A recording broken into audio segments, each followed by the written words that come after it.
Aujourd'hui, c'est votre émission À ta santé. Bienvenue sur O2 Radio.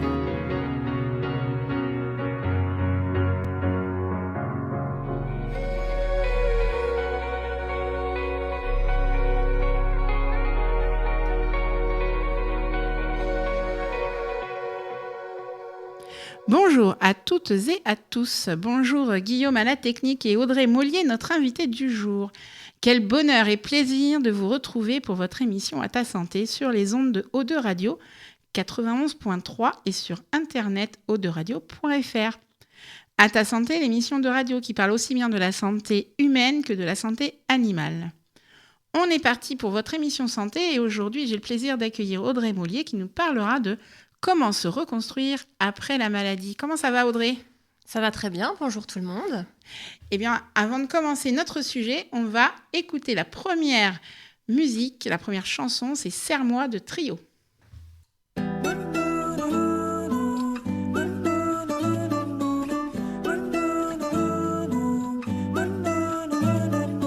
Embrasse-moi dessus bord, viens mon ange, retracer le ciel.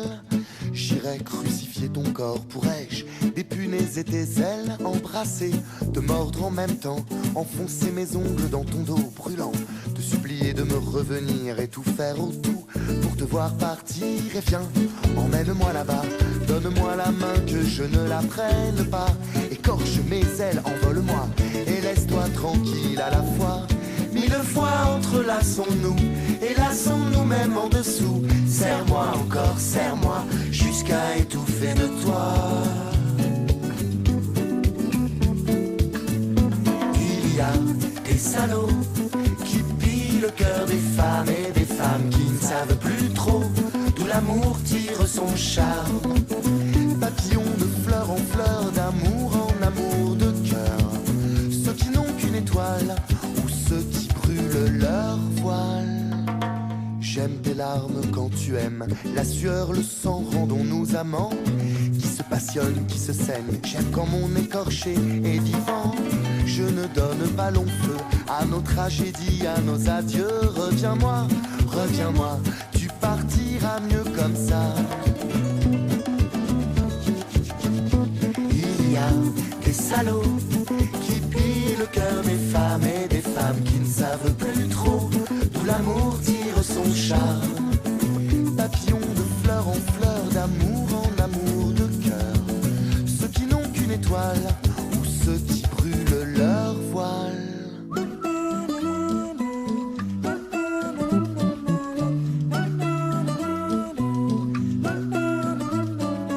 Embrasse-moi dessus bord, viens mon ange, retracer le ciel.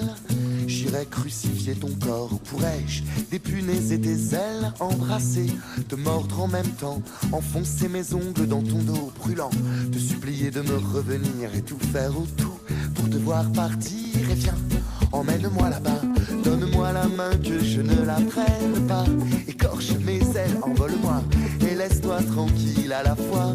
1000 fois entrelaçons-nous et lassons-nous même en dessous. Serre-moi encore, serre-moi jusqu'à étouffer de toi.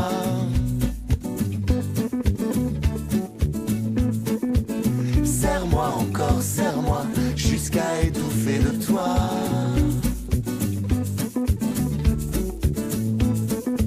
Serre-moi encore, serre-moi.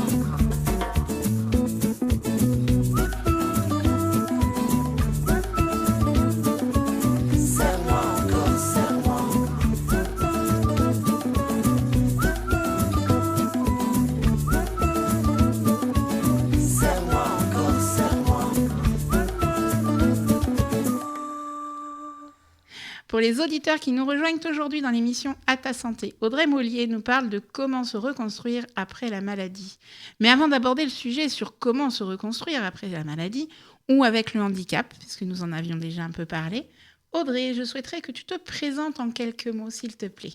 Eh bien, bonjour, je suis Audrey Mollier, consultante en transition de carrière. J'ai fondé mon cabinet il y a 2 ans maintenant, qui s'appelle Proximité Conseil. Je suis basée à Saint-Louis-de-Montferrand et je me déplace au plus proche des bénéficiaires dans les espaces de coworking à côté de chez eux. Merci. Alors après ces quelques mots, je souhaiterais que tu développes un peu plus ton parcours du coup professionnel. Alors mon parcours professionnel, j'ai envie de dire aussi personnel, a toujours été tourné vers l'autre. J'ai toujours mis les personnes en lien, j'ai toujours aidé, soutenu, écouté depuis mon plus jeune âge. J'ai envie de dire que c'est vraiment ancré en moi de pouvoir être tournée en tout cas vers l'autre. Donc c'est tout naturellement que j'ai été vers ces métiers-là. J'ai commencé par téléconseillère où j'aidais les personnes au téléphone. Ensuite, j'ai fait plusieurs postes en assistanat.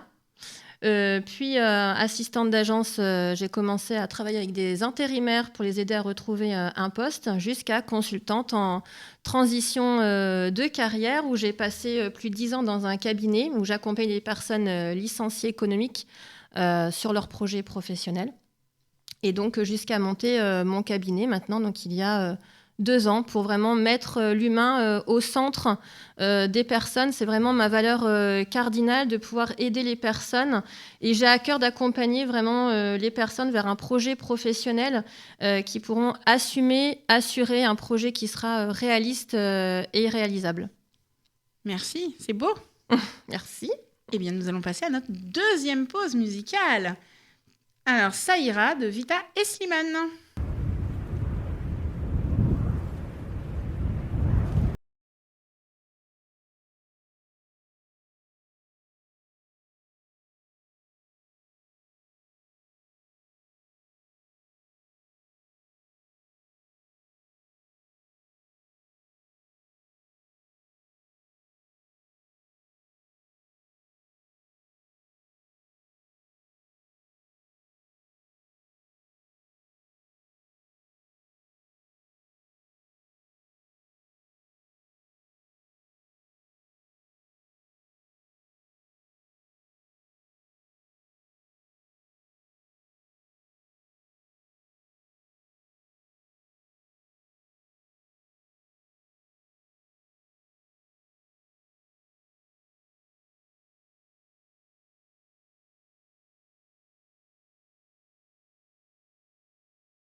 Qui nous rejoignent aujourd'hui dans l'émission À ta santé. Audrey Mollier nous parle de comment se reconstruire après la maladie ou avec le handicap.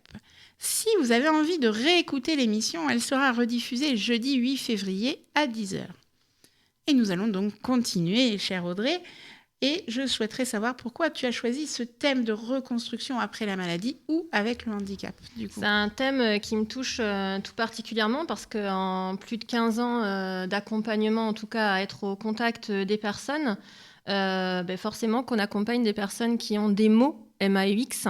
Et c'est important, en tout cas, dans le démarrage, cette relation de confiance, et ça j'y tiens avec la personne, puisque la plupart des personnes ont des handicaps, ce qu'on appelle non visibles, invisibles. Et donc si c'est invisible, forcément, je ne le vois pas moi-même, comme tout à chacun.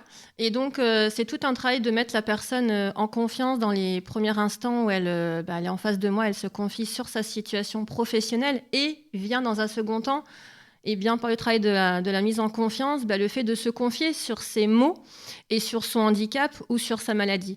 Et j'ai été effectivement touchée par ces personnes qui ont des parcours de vie, qui ont mis toute leur énergie au service de leur entreprise, toute leur énergie dans leur parcours et leur transition de carrière à se dire, voilà, j'ai fait ce choix de métier, ça me plaît, c'est ma passion, et qui du jour au lendemain se retrouve avec une pathologie, une maladie. Et donc, on ne peut être que touché. Et moi, je mets encore plus mon énergie avec ces personnes à leur retrouver une estime avec eux, estime de soi, leur faire prendre conscience de tout leur potentiel, qu'ils ne sont pas que la maladie, et de pouvoir avec eux échanger et qu'ils reprennent confiance en soi, estime de soi, afin de eux aussi, de façon honorable, trouver un projet professionnel qu'ils puissent assurer et assumer avec ces mots au quotidien qui n'est pas facile. Donc, j'ai eu à accompagner des personnes avec des pathologies, que ce soit psychiques ou moteurs. J'ai accompagné des personnes en rémission de cancer ou qui avaient des cancers du sang, du sein. Des personnes qui, très jeunes, ont eu des AVC, une trentaine d'années, 40 ans. J'ai eu à accompagner des personnes avec de la bipolarité, ou des maux, effectivement, des maux de dos, mais qui sont devenus tellement chroniques qu'on ne peut plus faire le métier qu'on aime. Je pense notamment à plusieurs caissières que j'ai accompagnées, ou des employés libre-service qui, au quotidien, mettent leur énergie, leur force dans leur métier, et qui, du jour au lendemain, se retrouvent licenciés pour inaptitude, et il y a tout à reconstruire. Se reconstruire après la maladie, c'est tout un processus. Il y a un processus de deuil. Il y a un processus de deuil de son métier, deuil de son statut, deuil de qui on est aussi, sa place dans sa famille, etc. Donc il y a tout un travail de reconstruction à faire pas à pas. Et au fur et à mesure des années d'avoir accompagné ces personnes, j'ai eu à cœur de me former pour être référente handicap il y a maintenant un peu plus de 5 ans, afin de pouvoir vraiment encore mieux accompagner les personnes, être encore plus dans l'ouverture et leur amener des réponses, ne serait-ce que sur l'adaptation au poste, ça on n'en parle pas, ou même tout simplement sur le fait de pouvoir monter des dossiers MDPH. La plupart ne veulent pas, ils sont handicapés, ne veulent pas demander de l'aide. Et tout ça, encore une fois, c'est au travers de la relation de confiance qui s'installe qu'on peut vraiment dire, oui, vous pouvez faire ça, vous avez le droit de demander. Et on arrive à construire des choses très intéressantes. Et en tout cas, c'est toujours touchant de voir l'ému de ces personnes qui, malgré la maladie et ce qu'elles traversent au quotidien, vont rebondir et vont trouver des projets, parce que oui, il y a des projets professionnels qui s'ouvrent à eux. Donc c'est pour ça que ça me tenait à cœur aujourd'hui de parler sur cette thématique, et je suis très touchée parce que je pense à toutes ces personnes que j'ai accompagnées et que j'accompagne aussi actuellement. Et voilà, j'avais vraiment envie de parler de ça aujourd'hui parce qu'on n'en parle pas assez. C'est pour moi encore un sujet assez tabou que la maladie, et surtout pour les handicaps invisibles, ce qui représente un très grand pourcentage aujourd'hui. Oui, c'est vrai que le handicap invisible, on n'en parle pas, justement parce qu'il est invisible. Exact. On ne le voit pas, donc on n'en parle pas, et c'est bien dommage. Peut-être un jour une émission là-dessus, d'ailleurs, à creuser. Moi, quand tu parles de maladie, alors les dépressions, des choses comme ça, mais alors, est-ce que le burn-out est considéré comme une maladie, du coup ? On est arrêté par son médecin pour burn-out. En tout cas, c'est un mal-être, ça peut considérer comme une maladie. Le fait est qu'on ne peut plus aller au travail, on a un mal-être. J'ai accompagné des personnes en burn-out, elles sont en arrêt maladie, ça veut bien dire ce que ça veut dire. Donc pour moi, à part entière, c'est une maladie. On va dire que c'est surtout un état de mal-être qui fait que notre corps, les mots, MAUX encore une fois, sont tellement importants que notre corps ne veut plus, le conscient ne veut plus, et donc on se retrouve effectivement dans une impasse. Donc ça fait partie des maladies d'aujourd'hui, entre guillemets, les burn-out, les dépressions, la charge mentale, tout ça on n'en parle pas, c'est aussi invisible, mais il faut libérer la parole. Je pense que, encore une fois, c'est notre rôle en tant que consultant, donc je parle pour moi, mais en tant que consultante, coach, etc., toutes les personnes qui sont du bien-être, notre rôle, c'est vraiment d'être le plus dans la bienveillance possible pour que effectivement la parole s'ouvre et que la personne puisse se dire je ne suis pas qu'une maladie, je ne suis pas qu'un mot, et je suis bien plus que ça, je suis une personne à part entière, et de se sentir écoutée, de nos jours, c'est beaucoup. C'est énorme. Eh bien, je te propose la 3e pause musicale. C'est parti. La rose et l'armure de Antoine Elie.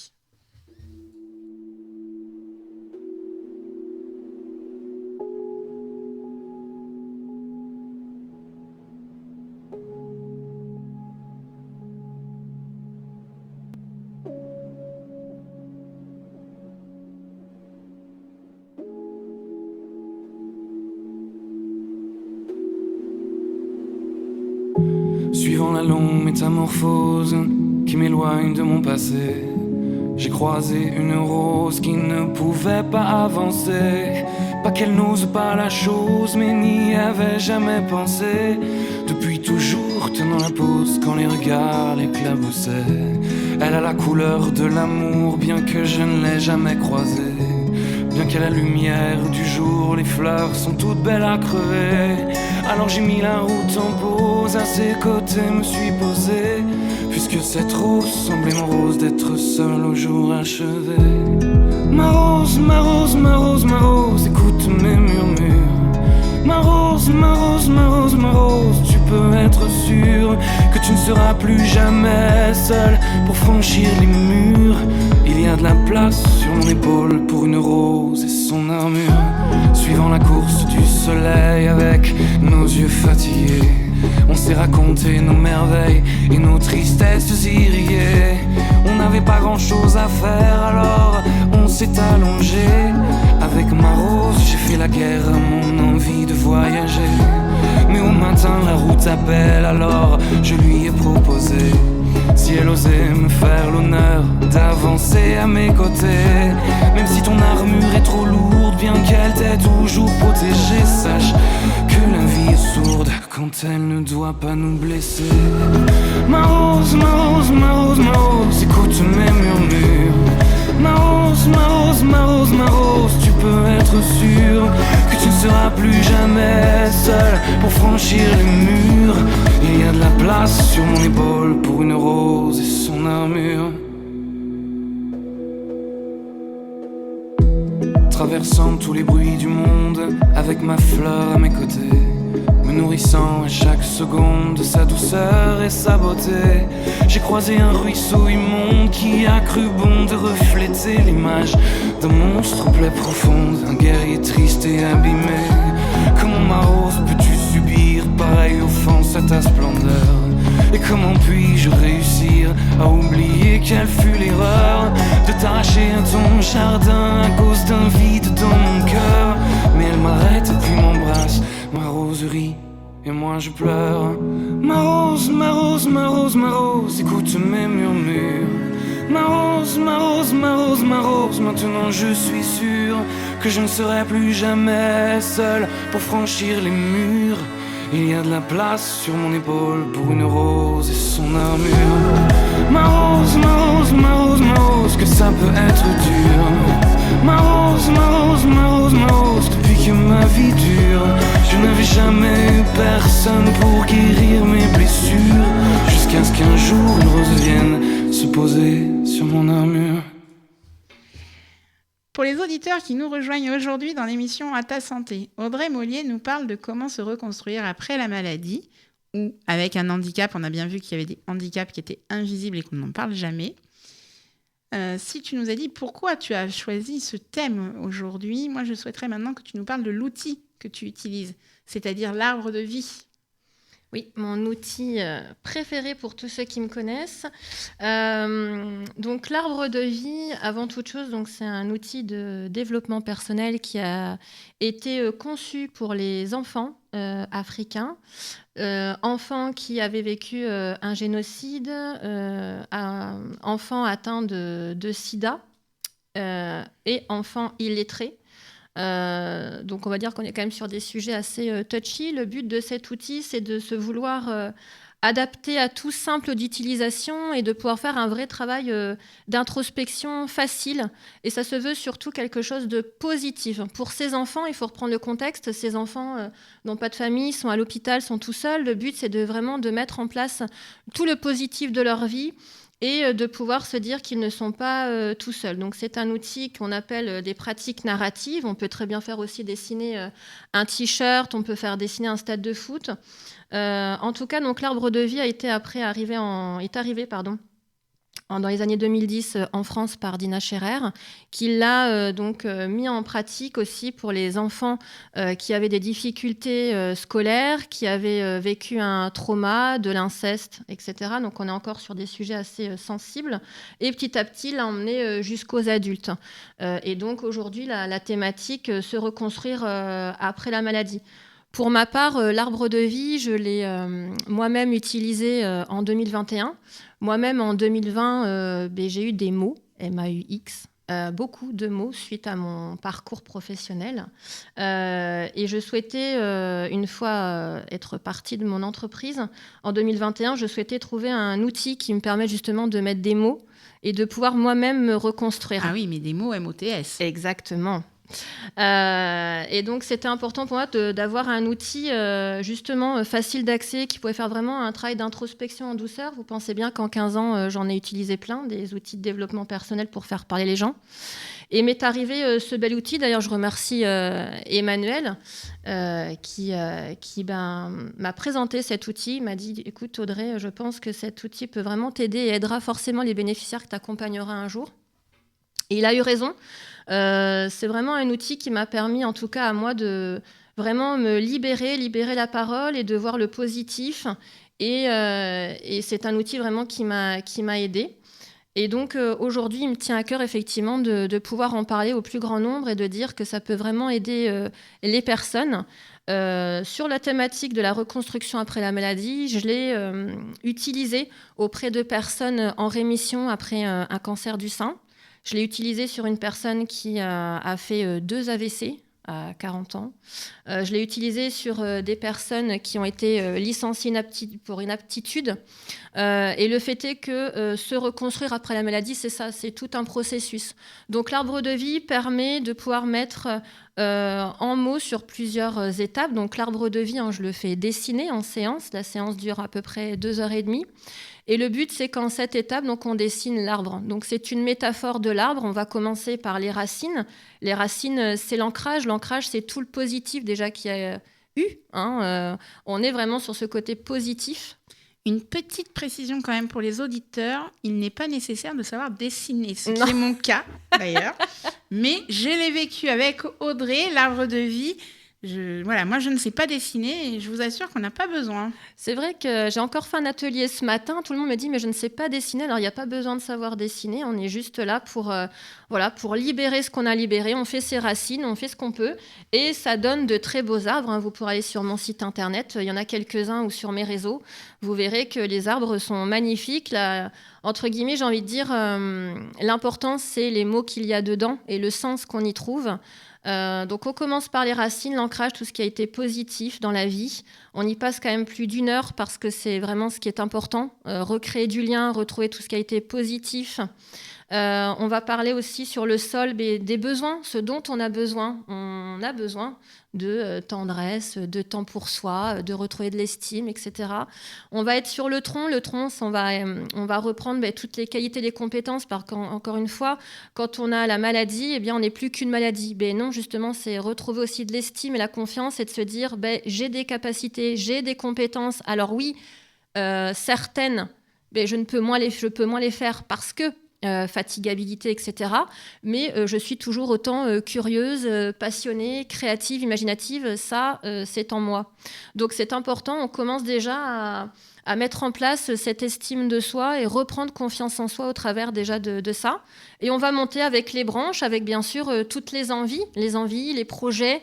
Et ça, c'est important d'être tourné vers l'avenir. Malgré la maladie, on ne sait pas comment elle va évoluer. On peut avoir des maladies. J'ai eu un monsieur qui a une maladie dégénératrice. On ne sait pas comment ça va se passer. Mais toujours est-il qu'on peut avoir des envies, des projets. Ne serait-ce qu'une inscription dans une bibliothèque, une association. On essaye de balayer, de voir tout ce qui peut être faisable, en tout cas. Et puis de rêver aussi, on a le droit de rêver, de penser à des beaux projets, des voyages. Il n'y a pas de mal à se faire du bien. On va surtout mettre aussi de la vie, les oiseaux, c'est important, les encouragements, de se dire que c'est possible, parce que dans la maladie, eh bien, on est forcément tout seul face à ça, même si on est des fois accompagné. Eh bien, on se retrouve quand même tout seul face à son miroir, face à ses mots. Encore une fois. Et donc, eh bien, il n'y a que nous, des fois, qui pouvons nous dire allez, on y va, faut se lever le matin, faut continuer. On a les enfants, etc. à gérer. Donc, j'aime bien mettre des oiseaux, la vie et des chansons, comme aujourd'hui, des chansons qui portent, qui ont de l'espoir. Et bien sûr, on va travailler sur les feuilles. Les feuilles, c'est le club de soutien. Donc, pensez, je refais un petit aparté sur la genèse de cet arbre. C'était pour les enfants. Les enfants n'avaient plus de famille. Donc, c'était important pour eux de faire ces feuilles, le club de soutien, une feuille, une personne.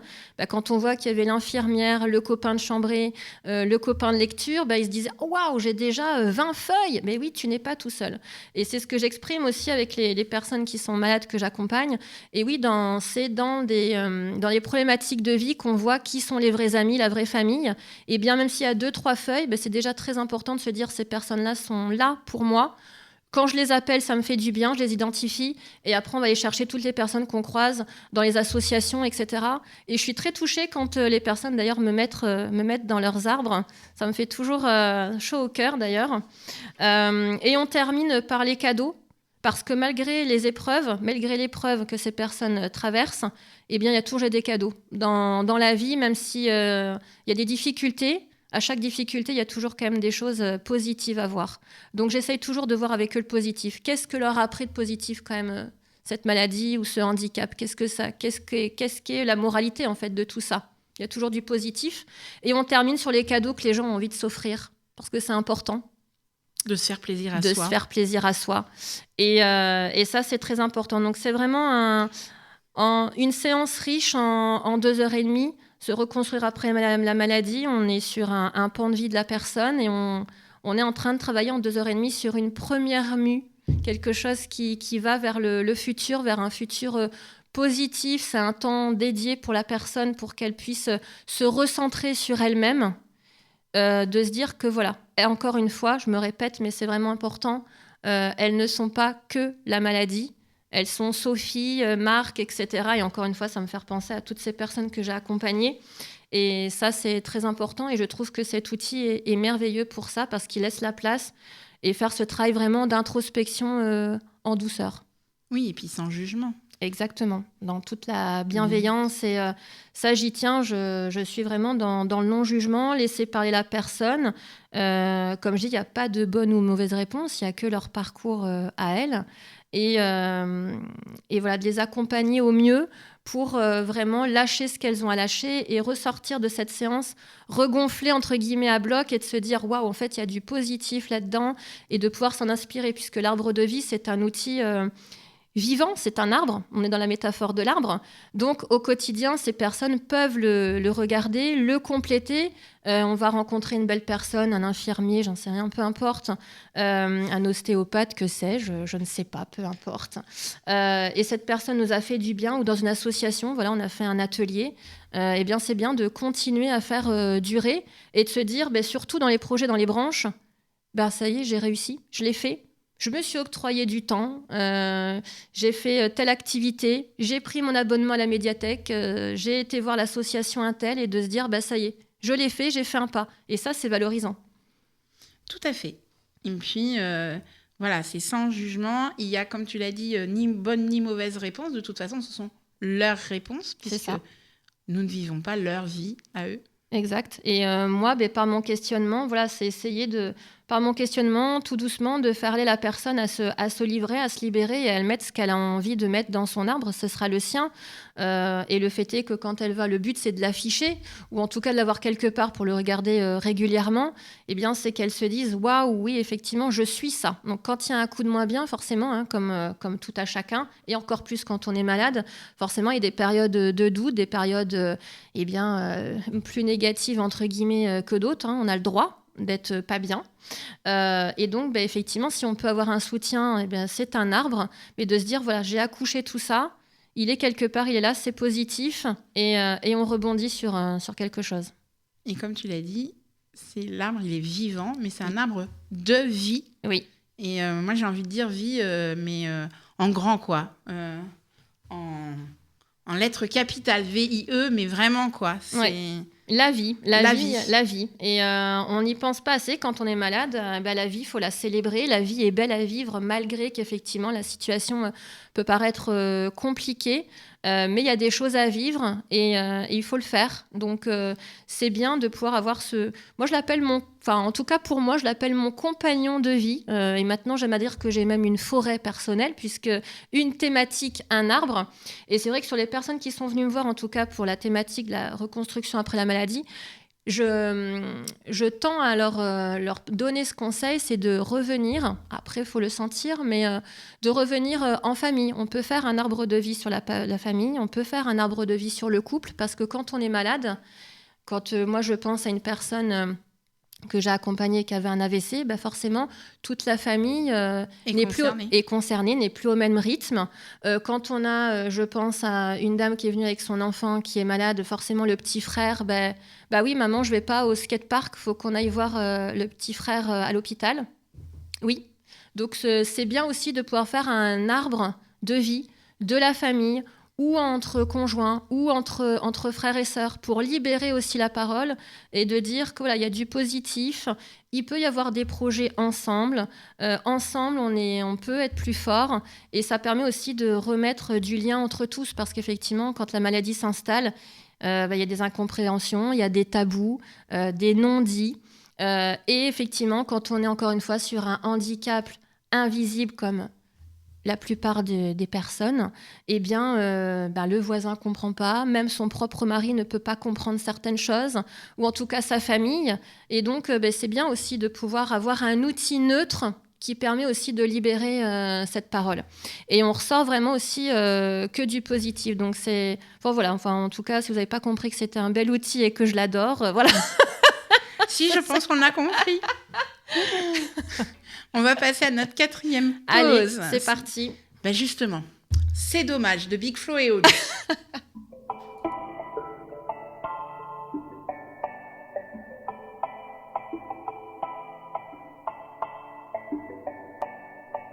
Louis prend son bus, comme tous les matins. Il croise cette même fille avec son doux parfum. Qu'elle vienne lui parler, il espère tous les jours. Ce qu'il ressent au fond de lui, c'est ce qu'on appelle l'amour. Mais Louis, il est timide et elle est si belle. Il ne veut pas y aller, il est collé au fond de son siège. Une fois, elle lui a souri quand elle est descendue. Et depuis ce jour-là, il ne l'a jamais revue. Ah, il aurait dû y aller, il aurait dû le faire, crois-moi. On a tous dit assez dommage, c'est peut-être la dernière fois. Yasmine a une belle voix, elle sait qu'elle est douée. Dans la tempête de sa vie, la musique est sa bouée. Face à ses mélodies, le monde est à ses pieds. Mais son père lui répétait, trouve-toi un vrai métier. Parfois elle s'imagine sous la lumière des projecteurs, sur la scène à recevoir les compliments et les jets de fleurs. Mais Yasmine est rouillée, coincée dans la routine. Ça lui arrive de chanter quand elle travaille à l'usine. Ah, elle aurait dû y aller, elle aurait dû le faire, crois-moi. On a tous dit assez dommage, c'est peut-être la dernière fois. Ah, elle aurait dû y aller, elle aurait dû le faire, crois-moi. On a tous dit assez dommage, c'est peut-être la dernière fois. Diego est affalé au fond du canapé. Il engueule son petit frère quand il passe devant la télé. Ses amis sont sortis, il ne les a pas suivis. Comme souvent, seule la lune viendra lui tenir compagnie. Diego est triste, il ne veut rien faire de sa nuit. Il déprime de ne pas trouver la femme de sa vie. Mais mon pauvre Diego, Tu t'es tellement trompé, c'était à cette soirée que t'allais la rencontrer. Ah, il aurait dû y aller, il aurait dû le faire, crois-moi. On a tous dit assez dommage, c'est peut-être la dernière fois. Pauline, elle est discrète, elle oublie qu'elle est belle. Elle a surtout le corps des taches de la couleur du ciel. Son mari rentre bientôt, elle veut même pas y penser. Quand il lui prend le bras, c'est pas pour la faire danser. Elle repense à la mairie, cette décision qu'elle a prise. À cet après-midi où elle avait fait sa valise. Elle avait un avenir, un fils à élever. Après la dernière danse, elle s'est pas relevée. Ah, Elle aurait dû y aller, elle aurait dû le faire, crois-moi. On a tous dit assez dommage, c'est peut-être la dernière fois. On a tous dit assez dommage, assez dommage, assez dommage, assez dommage. On a tous dit assez dommage, assez dommage, assez dommage, assez dommage. Elle aurait dû y aller, elle aurait dû le faire, crois-moi. On a tous dit assez dommage, c'est peut-être la dernière fois. Ah, elle aurait dû y aller, elle aurait dû le faire, crois-moi. On a tous dit assez dommage, c'est peut-être la dernière fois. Vaut mieux vivre avec des remords qu'avec des regrets. Vaut mieux vivre avec des remords qu'avec des regrets. Vaut mieux vivre avec des remords qu'avec des regrets. Vaut mieux vivre avec des remords, c'est ça le secret. Pour les auditeurs qui nous rejoignent aujourd'hui dans l'émission À ta santé, Audrey Mollier nous parle de comment se reconstruire après la maladie ou avec un handicap donc invisible, ou un handicap tout court, j'ai envie de dire, parce qu'il n'est pas forcément invisible. Tout à fait. Juste avant la pause musicale, Audrey, tu nous as parlé de l'arbre de vie. Mais alors, pourquoi tu nous recommandes cet outil que tu adores ? Parce que ça, on l'a compris. On l'a compris. Je recommande cet outil, mais j'ai envie de dire, c'est vraiment un cadeau à se faire. Moi, c'est... Je suis tout à fait d'accord avec toi. Merci. Mais d'abord, tu l'as dit, on y met des cadeaux. Déjà, à la fin, on finit toujours par les cadeaux parce que c'est important de les célébrer. Déjà, célébrer tous les cadeaux qu'on a pu avoir et s'offrir des cadeaux, ça c'est important. Mais donc oui, l'arbre de vie, c'est vraiment un cadeau à se faire. Ça permet... pourquoi je le recommande ? Parce que ça permet vraiment de se recentrer sur soi-même, d'avoir un temps dédié pour soi, pour se retrouver. Ça permet de libérer ce qu'on n'ose pas libérer aussi en parole, mais surtout de reprendre confiance en soi, estime de soi, de remettre du positif dans cette situation qui n'est pas facile. Encore une fois, la maladie peut arriver du jour au lendemain. Moi, j'ai été confrontée à ça quand j'ai accompagné mes candidats. Je peux en raconter un exemple. Une jeune de 20 ans, peut-être m'écoute-t-elle ce soir, une jeune fille de 20 ans qui avait toute sa carrière tracée d'infirmière, très sportive, qui mange équilibré et qui va à l'hôpital pour aller travailler, qui tombe dans la rue. Elle est jeune. Donc ses collègues, elle n'était pas loin de l'hôpital, ses collègues l'ont mis sur un brancard et l'ont fait se reposer. Non, elle était en train de mourir et elle ne pouvait pas parler pour dire qu'elle n'allait pas bien. Et elle est restée plus de 3 heures dans ce couloir, qu'elle appelle le couloir de la mort, puisqu'elle était en train de se voir mourir. Et tout le monde croyait qu'elle faisait juste un malaise. Elle a fait un AVC et elle est restée paralysée. Elle a réappris à marcher, elle est restée plus d'1 an à l'hôpital. Une résilience de dingue, elle s'est fait accompagner. Moi, je l'ai accompagnée 2 ans après pour qu'elle retrouve un projet professionnel. On est bien sûr se reconstruire après la maladie. Et donc, est arrivé l'accompagnement avec moi. Eh bien, voilà, c'est pas facile, c'est dur. On a une vie toute tracée et quand bien même, enfin, je veux dire, c'est quand même vivre avec une maladie, quoi qu'elle soit, il y a toujours des séquelles. Tout le temps. Même pour moi, avec les mots MAUX, encore une fois, que j'ai eu à mon niveau, après 3 ans, j'ai encore des traces. Donc, on vit avec ça. Et il faut vivre avec ça, il faut voir le positif, il faut savoir rebondir, il faut être résilient. Et donc, c'est un cadeau à se faire. Pour faire ce cadeau, eh bien, il faut passer un cap, il faut y trouver du sens. C'est comme tout dans la vie. En m'écoutant peut-être aujourd'hui, eh bien, ça fera écho à certaines personnes de dire oui, peut-être que cet outil peut m'aider à passer un cap ou en tout cas voir les choses plus positivement, m'aider à reprendre confiance et retrouver du positif là où j'en vois plus en fait. Et encore une fois, ne plus faire que cette maladie fasse de moi qui je suis. Parce qu'au final, mon cancer du sein, mon cancer, etc., je ne l'ai pas choisi et ce n'est pas ce qui me caractérise tout à fait, Valérie, merci. Ce qui me caractérise, c'est ma joie de vivre, mon empathie, ma bienveillance, etc. Et tout ça, c'est des mots qu'on oublie parce que, force est de constater que les autres nous voient que par ça. Ah, t'es fatiguée aujourd'hui. Ah, t'es encore pas bien. Ah, t'as pris tes cachets. Ah, je te sens pas bien. Donc, c'est essayer de retrouver du sens dans tout ça et de se remettre au centre soi-même de cette situation, de qui on est et de se dire, je suis une personne à part entière, j'ai des facultés, j'ai encore des projets, j'ai encore des envies. Et j'ai envie de le crier haut et fort à mon mari, à mes enfants. Oui, maman, elle a encore envie de sortir au cinéma, d'aller faire une balade. Alors oui, peut-être que la balade durera 30 minutes au lieu de 10 minutes parce que oui, je suis un peu plus lente que d'habitude. Mais j'ai envie de sortir, donc proposez-moi des balades. Enfin, voilà, tout est... Alors, c'est valable pour les femmes comme pour les hommes. Hein. Exactement, tout à fait. Parce que là, tu as pris l'exemple d'une maman, mais ça pourrait être un papa aussi qui en aurait besoin. Oui. Parce que malheureusement, la maladie ou le handicap n'atteint pas que les femmes. Non.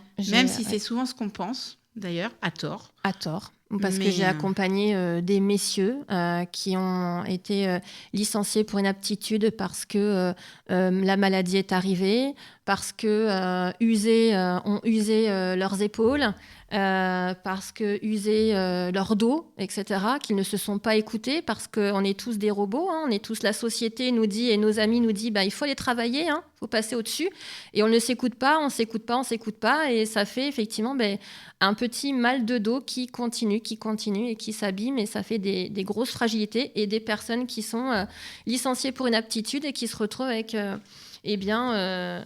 des impossibilités à faire leur métier. Et donc, effectivement, ces messieurs, je leur recommande aussi de passer la porte parce qu'eux aussi ont le droit, et ça, je le clame haut et fort, ont le droit aussi d'une écoute et d'une oreille attentive. Eux aussi peuvent avoir une femme qui ne comprend pas. Ça va dans les deux sens.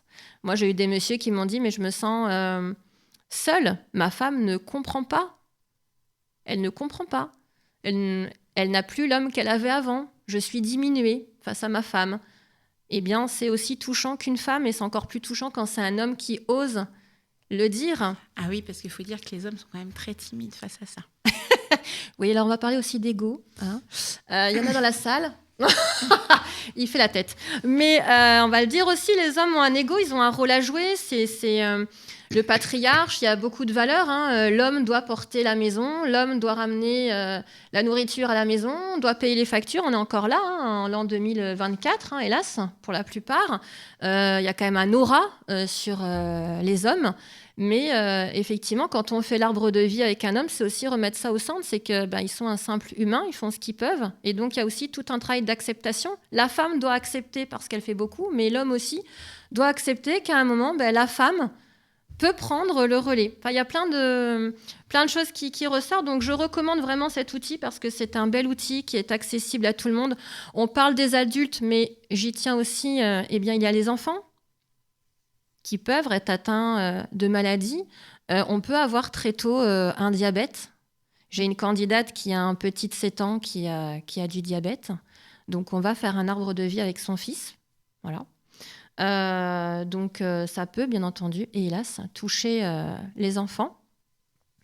Donc, c'est un outil vraiment que je recommande parce qu'il est vraiment, encore une fois, doux, il s'adapte.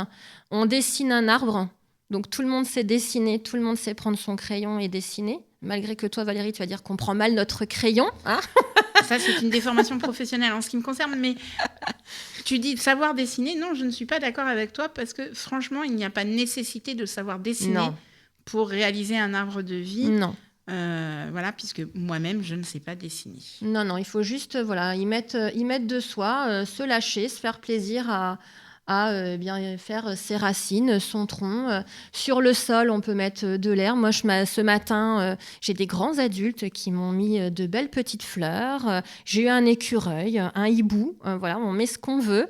On se lâche. C'est à l'appréciation de chacun sur l'envie des couleurs. Et en tout cas, voilà, c'est un outil que je recommande vraiment. Eh bien, écoute, moi, je te propose notre 5e pause musicale. Grand Corps Malade et Camille Lelouch, Mais je t'aime.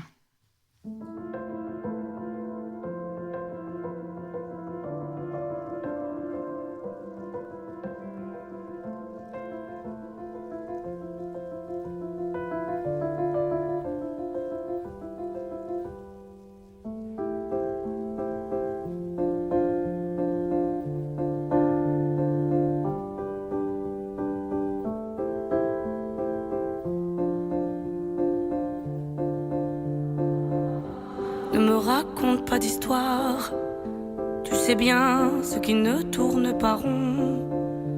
Chez moi, ne m'en demande pas trop, tu sais bien que les fêlures sont profondes. Sans moi, ne t'accroche pas si fort.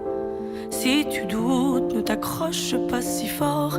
Si ça te coûte, ne me laisse pas te quitter. Alors que je suis sûre de moi, je te donne tout ce que j'ai. Alors essaie de voir en moi que je t'aime.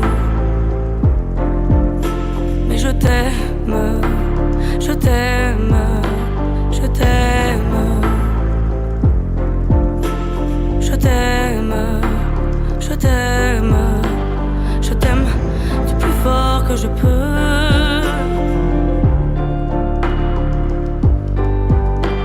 Je t'aime et je fais de mon mieux.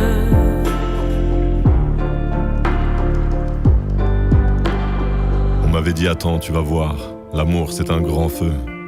Ça crépite, ça illumine, ça brille, ça réchauffe, ça pique les yeux. Ça envoie des centaines de lucioles tout là-haut, au firmament. Ça s'allume d'un coup et ça éclaire le monde et la vie différemment.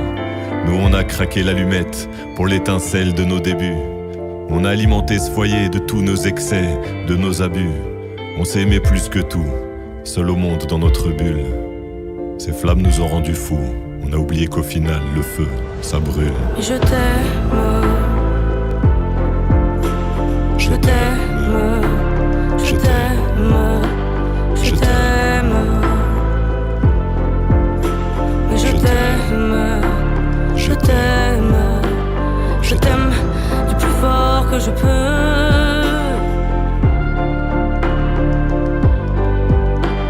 Je t'aime et je fais de mon mieux.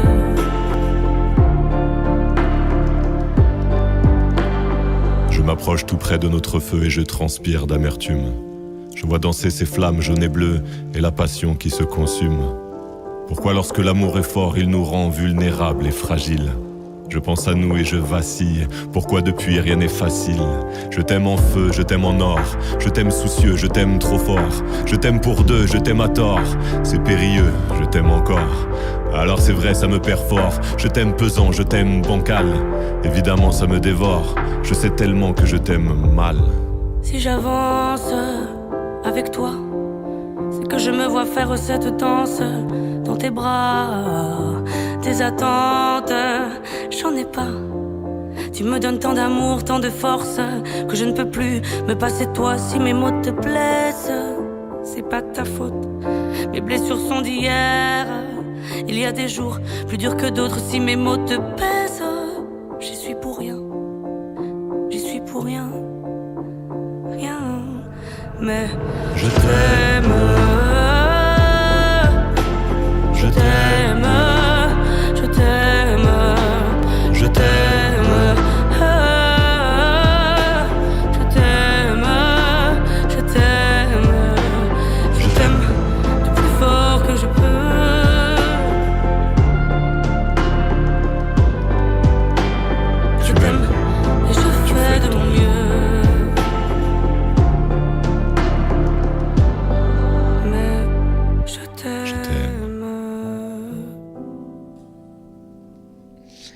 Pour les auditeurs qui nous rejoignent aujourd'hui dans l'émission À ta santé, Audrey Mollier nous parle de comment se reconstruire après la maladie ou bien avec le handicap, invisible et visible. Juste avant la pause musicale, Audrey, tu nous as dit pourquoi tu recommandes l'outil L'arbre de vie.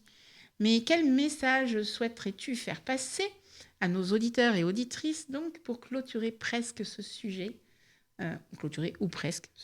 pardon. Qu'est-ce que j'ai envie de dire aux auditrices et aux auditeurs qu'il faut s'autoriser, en fait. C'est le mot-clé. C'est ce que je dis à chaque personne qui m'appelle pour prendre des renseignements, qui vient me voir. Tout de suite, je leur dis bravo, déjà, de vous être autorisé ce premier pas vers vous-même.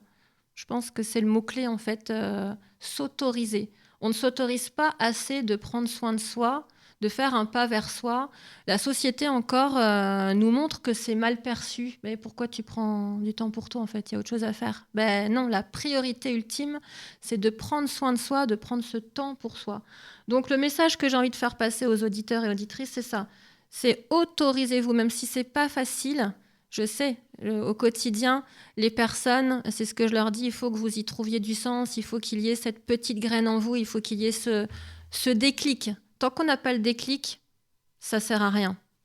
Donc, si déclic il y a, ou en tout cas, j'espère aussi, mon message c'est ça, j'espère que je vous aurai donné ce petit déclic, ou en tout cas de mettre cette petite graine pour rebondir sur l'arbre de vie, parce qu'il faut bien une petite graine, c'est le démarrage, une petite graine au sol pour que ça commence à prendre et à germer dans la tête de quelqu'un et de se dire je vais grandir. Il faut bien une petite graine. Donc, mon message aussi est là, c'est j'espère que je vais installer cette petite graine. Voilà. N'hésitez pas à faire ce premier pas pour vous, que ce soit au travers d'un arbre de vie ou tout autre outil. Aujourd'hui, j'avais envie de mettre l'accent sur ça.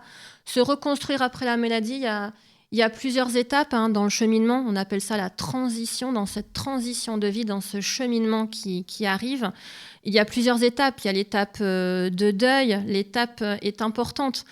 C'est des termes forts, pas très joyeux, j'ai envie de dire. Mais moi, il y a 2 termes qui sont importants. À chaque personne que j'accompagne, je leur dis il faut passer par ces étapes de deuil. De qui on a été, deuil de ce qu'on faisait. Ça, c'est très important pour mieux le digérer. Étape de deuil et après on est dans la digestion. Cette digestion, elle est importante à faire et dans cette étape de digestion, l'arbre de vie peut vraiment être un vrai tremplin parce que si on ne digère pas correctement, excusez-moi du terme, mais c'est vraiment le mot le plus approprié je trouve, si on ne digère pas, eh bien on reste avec ça comme des petits boulets. Et c'est comme ça que, en entretien demain ou sur un prochain poste, on ne sera pas pleinement soi. Et encore une fois, c'est pour ça que c'est important pour moi quand je dis que j'accompagne les personnes à assumer et à assurer leur projet sur quelque chose de réaliste et réalisable. Les mots sont pesés parce que si on n'assume pas et si on n'assure pas, derrière, ça ne fonctionnera pas. C'est comme dans tout dans la vie. Donc moi, j'essaye de mettre un maximum de graines, entre guillemets, dans la tête des gens en disant, voilà, vous avez à vous reconstruire surtout après la maladie. Quand bien même il n'y a pas de maladie, c'est aussi une reconstruction de toute façon. Quand on est licencié économique, j'en ai accompagné plein des personnes. Eh bien, de plus, quand on est malade, eh bien, on a plein d'étapes de deuil à faire. Et donc, pour que ces étapes de deuil elles soient digérées, eh bien, il faut prendre le temps de respecter, oui, pourquoi pas une phase de colère, oui, pourquoi pas une phase de tristesse. Il faut accepter. On accepte, on est dans l'acceptation. Et on avance, et on avance. Et plus on accepte, plus après on va être dans cette phase de reconstruction, de revalorisation, d'être sur l'après, le futur, le positif. Et bien sûr, dans ce cheminement, il y aura ce qu'on appelle de l'approche-évitement. J'ai envie d'y aller, mais ça me fait peur. Ma maladie, je ne sais pas où est-ce qu'elle va m'emmener. Donc ouais, j'aimerais bien, mais ça me fait peur. Mais c'est comme tout. Quand on a envie d'avoir un enfant, on a l'enfant, mais jusqu'à temps qu'il soit là, après, approche-évitement, on y est. Comme le jour de son mariage, peu importe. Donc vraiment, le message que j'ai envie de passer, voilà, le mot-clé en fait de tout ça, c'est s'autoriser.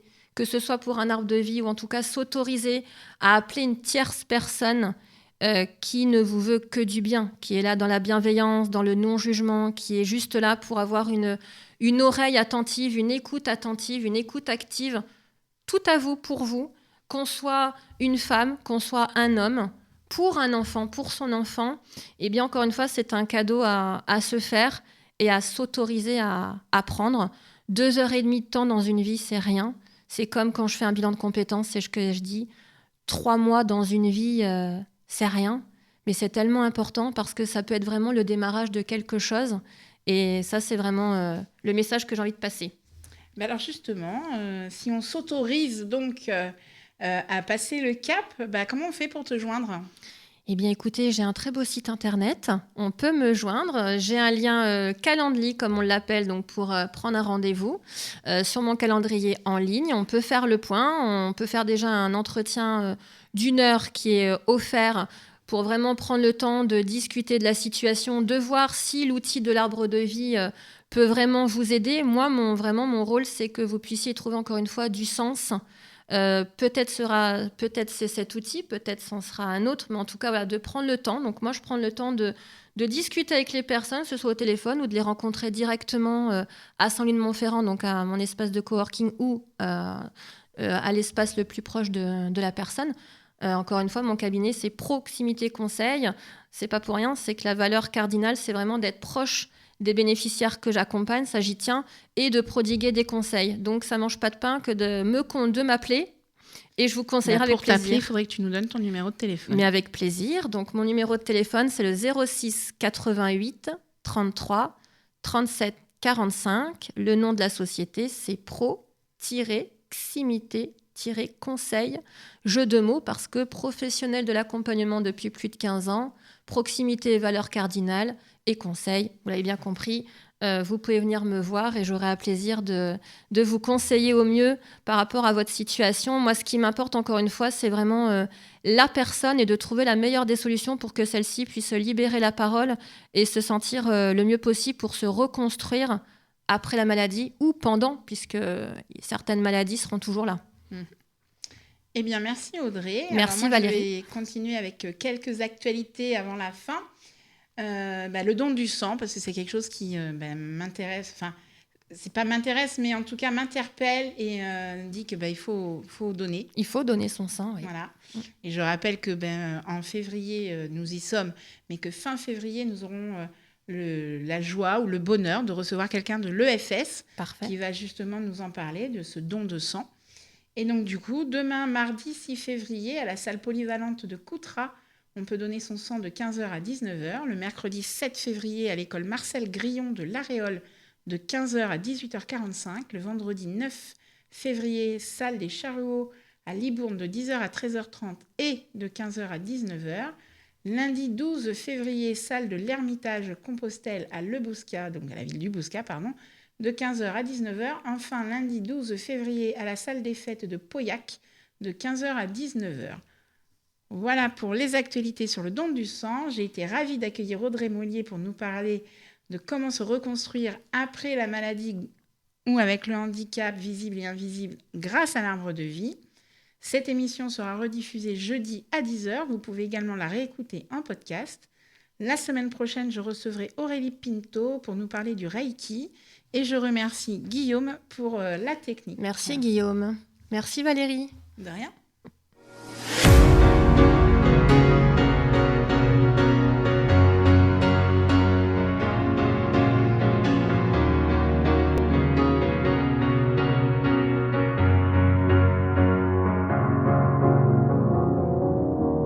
Cause you're a sky full of stars.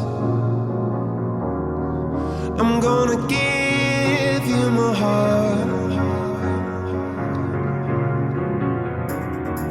Cause you're a sky full of stars.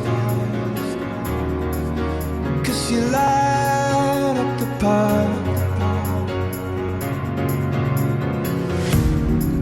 I don't care, go on and tear me apart.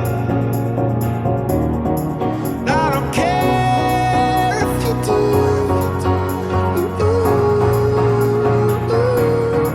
'Cause in a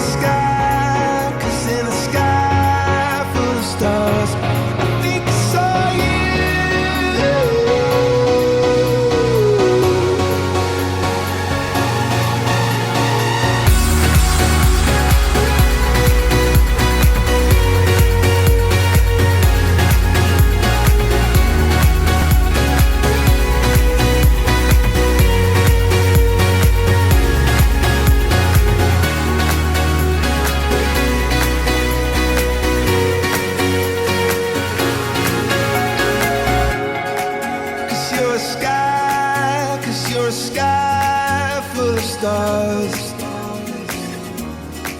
I wanna die in your arms. Oh, oh. 'Cause you get lost